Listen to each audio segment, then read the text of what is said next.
My name is Claire. And on the night of my engagement, the man I thought I loved humiliated me in front of everyone. All because of a gift. A small gift that I had poured my heart into. He laughed, his family laughed, and I stood frozen, wishing I could disappear.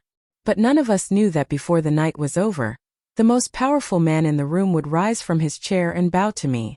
The ballroom shimmered with golden light, the kind of setting that made you feel small if you weren't used to such luxury. Chandeliers dangled like crowns from the ceiling, the scent of roses and expensive perfume lingered in the air, and every woman in the room wore dresses that probably cost more than my rent for a year. My fiancé's family had pulled out all the stops for this engagement. It wasn't just a party, it was a performance. A show to prove their wealth, their status, their power. And I was supposed to be the perfect finishing touch. Polished, graceful, silent. But even before the humiliation, I knew I didn't belong. Their glances told me so.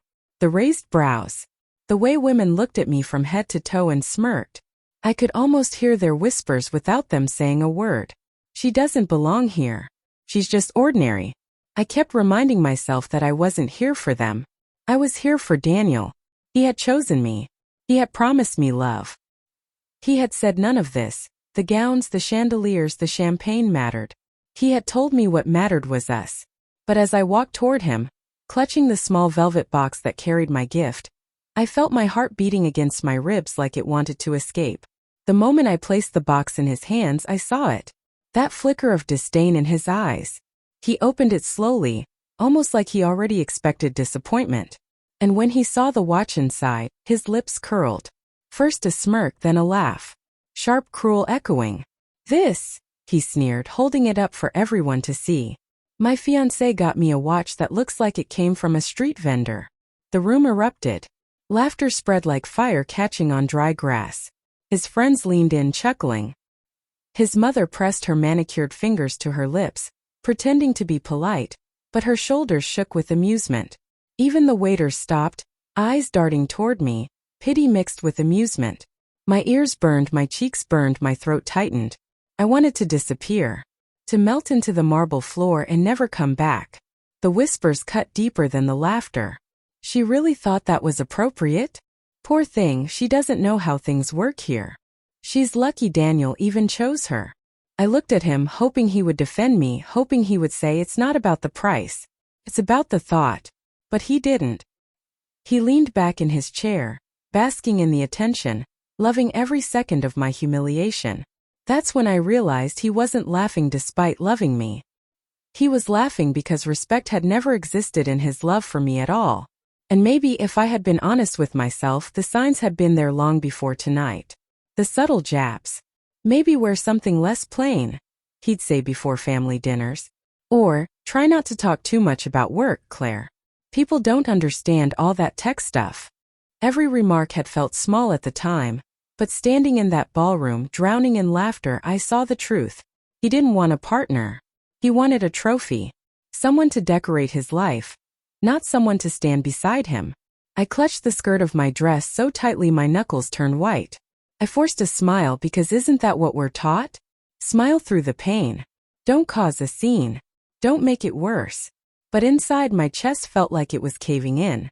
Because that watch I had given him wasn't just a gift. It wasn't cheap. It wasn't meaningless. It was the product of months of my work. My design. My late night sketching, testing, correcting.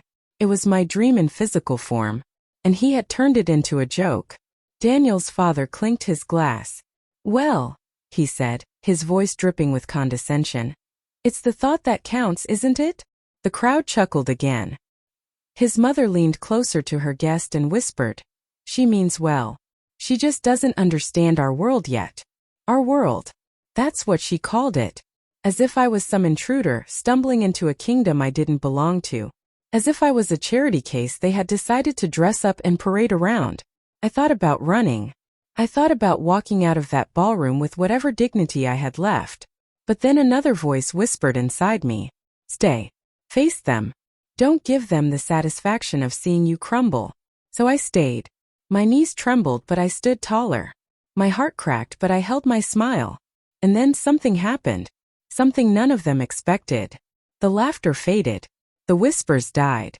The violin stopped, and I heard the scrape of a chair against the polished floor. I turned and my breath caught. The man rising from his seat was not just another guest.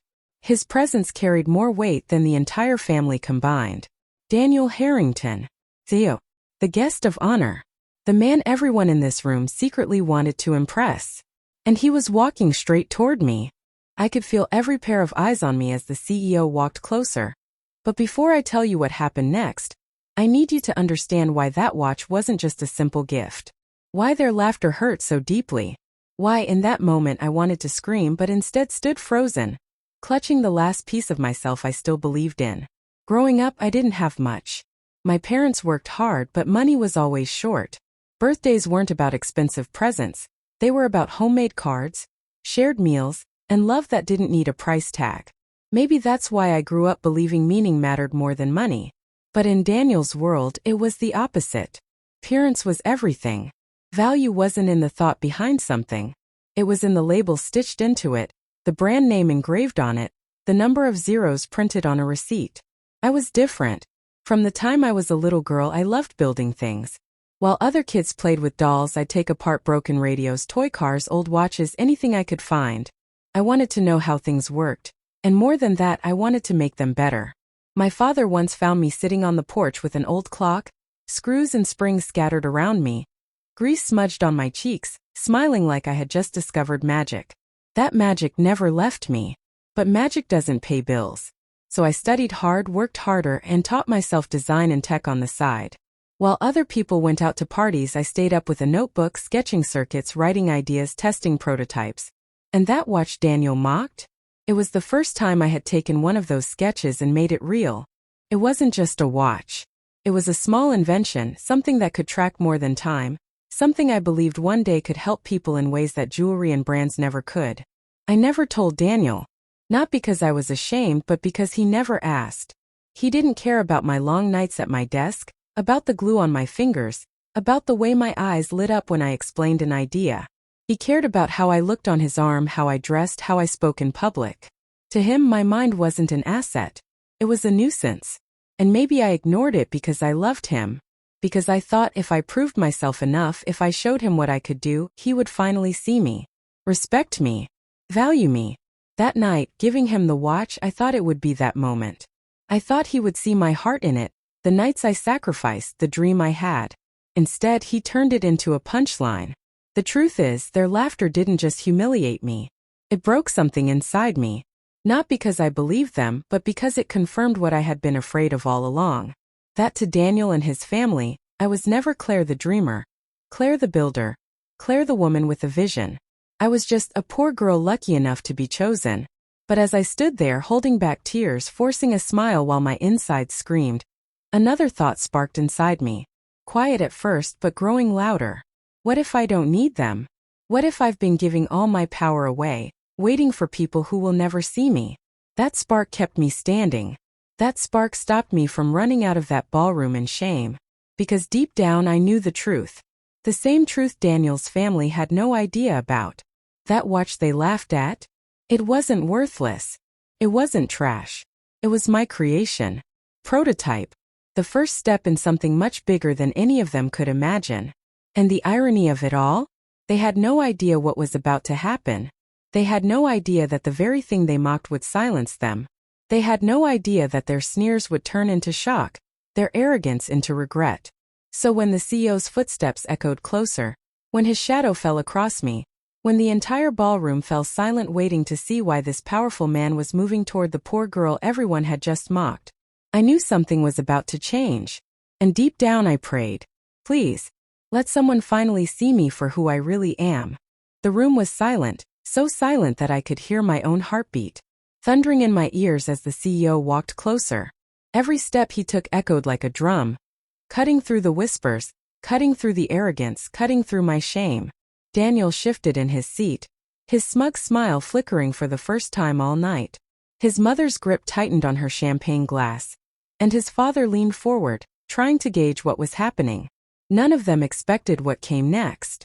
The CEO stopped in front of me. He didn't even glance at Daniel, who still clutched the watch like it was nothing more than a cheap trinket. Instead, the CEO's eyes locked on mine, steady, sharp, but kind. Then he extended his hand. "May I?"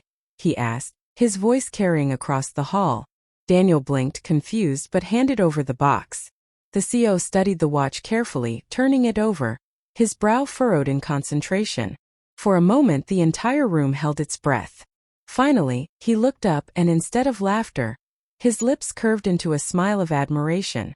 "This," he said, holding the watch high for everyone to see, "is brilliance." Gasps rippled across the hall. Daniel's smirk vanished completely. His father frowned, his mother's eyes widened. Everyone leaned in closer as the CEO turned to me. "You designed this, didn't you?" I swallowed hard, my voice barely a whisper. "Yes." The CEO nodded, his smile deepening. And then in front of the entire crowd, he did something no one expected. He bowed. Bowed to me. The air shifted instantly. Gasps turned into stunned silence. Some guests even rose from their seats in disbelief. My fiancé stared like his world had just collapsed, his face pale, his jaw clenched. "This young woman," the CEO continued, his voice firm, commanding, "is a visionary. Do you realize what you've been mocking? This design solves problems my engineers have struggled with for years. It's not just a watch, it's innovation. It's the future." The silence broke into murmurs. Shocked, humbled murmurs. Heads turned toward me, the same heads that had mocked me moments ago. The same eyes that had seen me as less were now filled with awe, curiosity, even respect. Daniel tried to speak, stumbling over his words. I didn't know. I mean, it was just. The CEO cut him off sharply. "You didn't know because you never cared to look." He turned back to the guests. "Let this be a reminder. Worth isn't measured in brand names or price tags. True worth lies in vision, in dedication, in courage. And tonight, all of you have witnessed it through her." He raised the watch high again. "To Claire." First there was hesitation. But slowly, one by one, glasses lifted. "To Claire." The words echoed through the hall. My name, spoken by the very people who had ridiculed me minutes earlier. My name carrying weight, carrying respect. I didn't cry. I didn't gloat. I just stood taller than I ever had, my heart steady, my back straight. For the first time in a long time I felt seen. Daniel's face burned red. His family looked shattered, their pride stripped away. I turned to him, the man I once believed I would spend my life with, and in that moment I felt nothing but clarity. This wasn't love. It had never been love. It was convenience, control, an illusion, and I was done playing my part. I slipped the ring from my finger and set it on the table. "This engagement is over." My voice didn't tremble. It didn't crack. It rang out clear and strong, slicing through the hall louder than the laughter that had once drowned me. Gasps filled the air again, but I didn't wait for their response. I didn't need to. I walked away, past the chandeliers, past the stunned guests, past the man who had thought humiliating me would make him powerful. That night everything changed. Not because the CEO bowed to me, but because I finally stopped bowing to anyone else.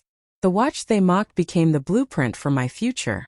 The humiliation they tried to bury me in became the soil where my strength grew. And to anyone listening, remember this. They can laugh at you, mock you, try to break you. But the truth has a way of revealing itself.